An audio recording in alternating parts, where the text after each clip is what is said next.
तर तुम्हाला मित्रांनो माहीतच होतं की आम्ही पोपटी बनवते. पण पोपटी बनवायसाठी लागतं एक मडकं. पण आमच्या मडक्याला गेला होता क्रॅक. म्हणून आम्ही या तेलाच्या डब्यामध्ये बनवायचं ठरवलं.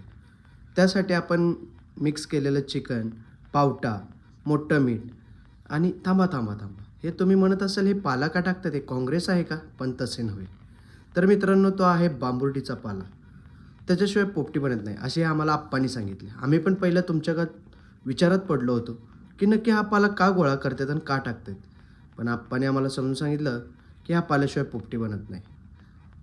त्यामुळे आम्ही पण म्हटलं ठीक आहे आणि सर्वजण बघत बसले होते, की नक्की पोपटी कशी तयार करतात. सगळे विचार करत होता, अंडी, पावटा आणि मोठं मीठ का टाकतायत सारखं? पण आमचे आप्पा म्हणले, "तुम्ही बघा तरी आणि खाऊन बघा. खाऊन झाल्यावर मला सांगा कसे लागते."